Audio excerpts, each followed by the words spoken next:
Hello everyone, how's it going? It's me again, back with another crafting video, and today I'll be showing you how to do my Instacker wand with T1 light damage, lightning damage to attacks per 10 intelligence, increased spell damage per 16 intelligence, T1 attack speed, and a double unveiled mod where I went for double damage while focused and critical strike multiplier.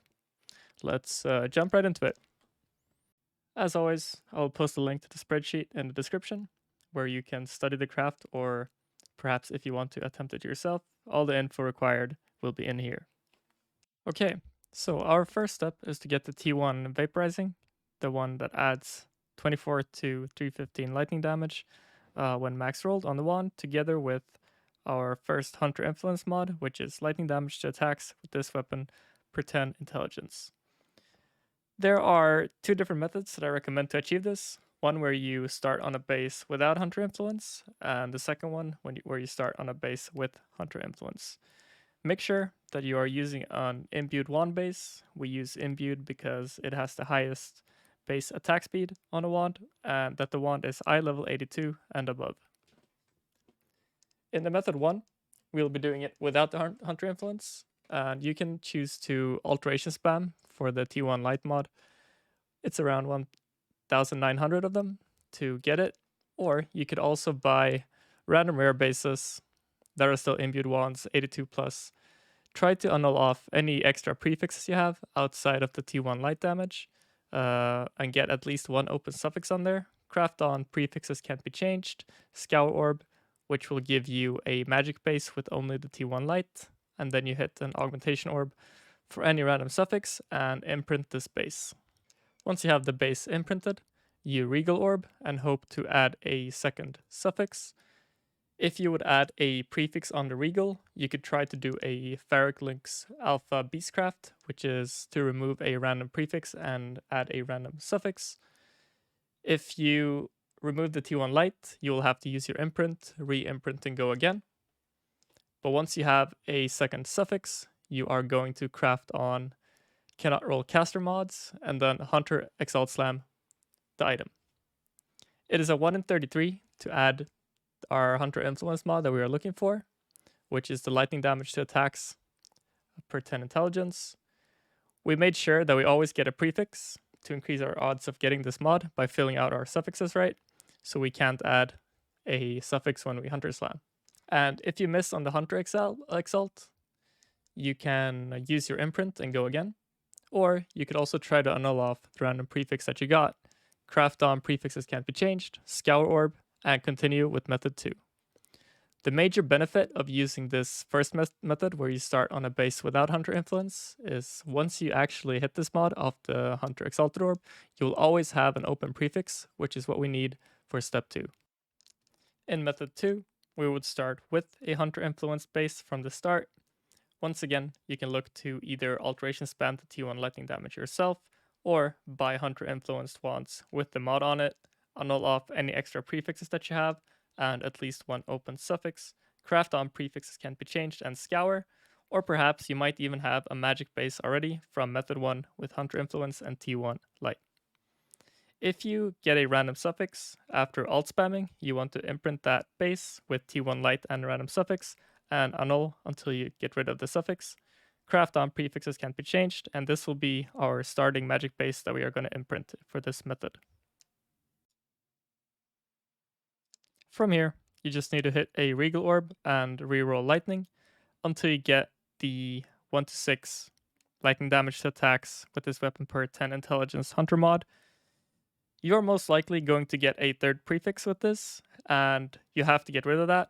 The only way to do that is to hit annul, or if you have an open suffix, you could also try the Beastcraft prefix to suffix. If you remove T1 light or the 10 int mod, use your imprint and go again.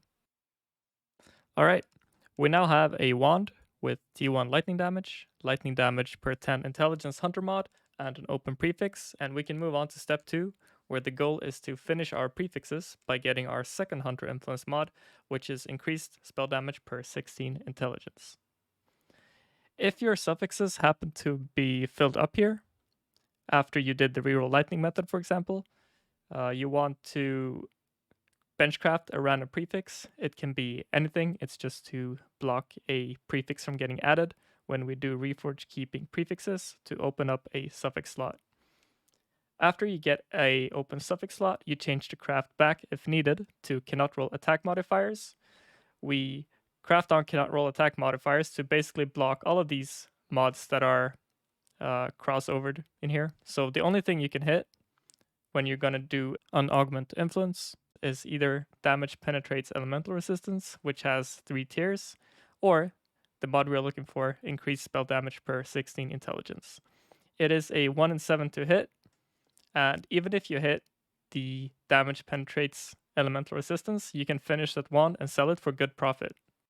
Do make sure that the benchcraft cannot roll attack modifiers is your third and final suffix, because if you only have one suffix before crafting that and you do an aug influence, you could also add a suffix. So make sure your suffixes are filled up with the craft being the last one. If you happen to have only one suffix coming into step 2, or after doing the initial reforge over here to free up a suffix slot, or open up a suffix slot rather, there are a few things you can do to reach this state for the item. The simplest would be to just multi-mod and craft on cannot roll attack mods. You could also craft on any aspect, such as avian or spider. They are always suffixes, and then you would craft on cannot roll attack mods. Or you could bench craft a random prefix, Leo slam the item, and then craft on cannot roll attack modifiers. Once you hit the increased spell damage per 16 intelligence or completed this step, our prefixes are done and we can move on to step 3, where we will be working on getting our first suffix, which is T1 attack speed. With your prefixes done, you want to make sure you have an open suffix, which you pretty much always will have because you had a craft there. You change the bench craft to prefix can't be changed, and you're just going to reroll speed until you get T1 attack speed on your item. In the event that you get T1 attack speed with another random suffix, you will have to craft on prefixes can't be changed and try to annul it off. If you get 3 suffixes where T1 attack speed is one of them, you could go for a YOLO annul. I don't recommend that at all because you can break your item completely. So just reforge keeping prefixes and then you go again from step 3 at the start. T1 attack speed is 1 in 30 on average to get.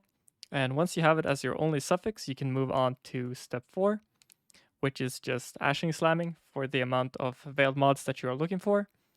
If you get a double veil, but only want one veiled mod, to then finish with a bench craft, for example, you can unveil the item once, and then remove crafted modifiers in the bench and put your desired bench craft as the last modifier.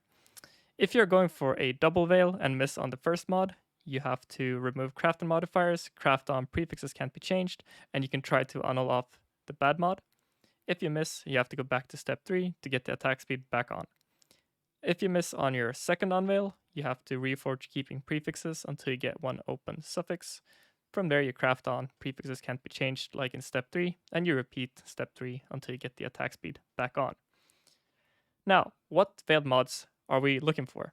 I would say the critical strike multiplier is the best mod, so if you're only going for one, this is the one you want.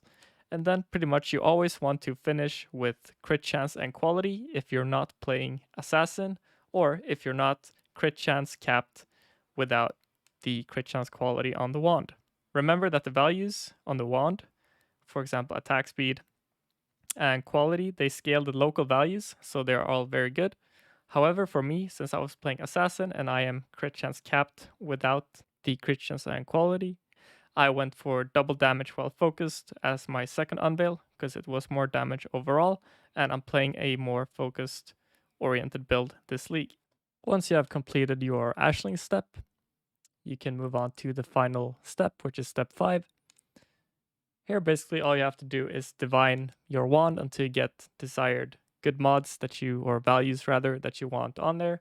I would recommend harvest divining everything first, just doing prefix, suffix, implicit until you get good prefix rolls. Then you do the suffix rolls. And if you have a bench craft on there, you always finish with the bench craft. Don't forget to T4 Hillock for 30% quality, and then either tempering orbing or getting the attack speed harvest enchant, and finally Vorici for white sockets.